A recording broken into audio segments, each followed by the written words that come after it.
Imagine a child sitting at a table with a stack of crayons, trying to write a card for someone they really look up to. They want to say something important, but they're stuck staring at the blank paper. Usually, they settle on the words, "I love you," but even as they write it, there's a sense that those three words are too small, like trying to fit the whole ocean into a tiny bucket. It's a struggle we all face eventually. How do you find words for a feeling that is larger than the language we use every day? When we hit that limit, we have to rely on our imagination. We start using vivid comparisons, trying to find something in the physical world that is as big as the invisible feeling inside of us. Thousands of years ago, a group of ancient poets faced this exact challenge. They collected their best attempts to describe a massive, overwhelming love into a book we now call the Song of Songs. To solve the problem of limited words, they reached for the most majestic things they could see. They created word paintings, casting the person they loved as a part of the landscape itself. They looked at the person they loved and saw a towering landscape, comparing their presence to the high rocky peak of Mount Carmel or the massive cedar forests of Lebanon. They spoke of the person's grace as if it were the work of a master jeweler, describing them as though they were made of ivory, gold, and precious stones. These comparisons weren't about literal physical features. The poets were using the most valuable and immovable things in their world to show that the person they loved was a priceless, towering masterpiece. In the final chapter of the poem, the focus shifts. The language moves away from describing beauty and starts focusing on the sheer weight and permanence of love.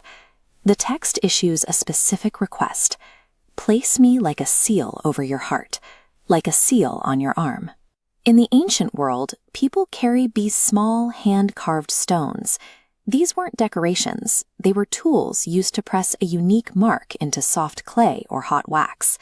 When a king or a property owner pressed their carved seal into wax on a crate or a scroll, it left an impression that everyone recognized.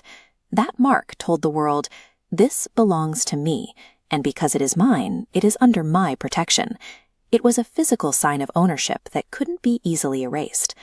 By asking to be a seal over the heart, the speaker is moving love past a simple feeling. They are asking for a permanent promise of safety and a lifelong sense of belonging to one another. To explain just how long that promise lasts, the poem describes love as a blazing fire, a flame so hot and intense it's compared to a lightning strike. But we all know the nature of fire.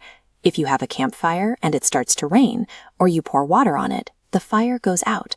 The water wins every time. The poem tests this logic by imagining massive floods. It pictures huge, dark rivers and crashing ocean waves dumped directly onto the flame of love. In this scenario, the natural order of the world breaks. The water hits the fire, but the fire doesn't hiss or fade. It keeps burning right through the flood. The text records this impossible outcome. Many waters cannot quench love. Rivers cannot sweep it away. Through this imagery, the poets are making a claim about love's nature. They are saying that true love is the most indestructible force in existence, capable of surviving any opposition. If a love like that actually exists, one that can't be put out by any flood, it's natural to wonder what it would cost to get it. This chart shows how the ancient poets viewed that trade. They imagined someone offering a literal mountain of gold, all the wealth of their entire house, in exchange for love. But the scale doesn't even move. The gold is treated as if it were worthless. Because this kind of love is a force of nature, it behaves differently than things we buy at a store. It can't be earned with money or traded for goods. It has to be given as a free gift. This makes it the most valuable thing a person can find.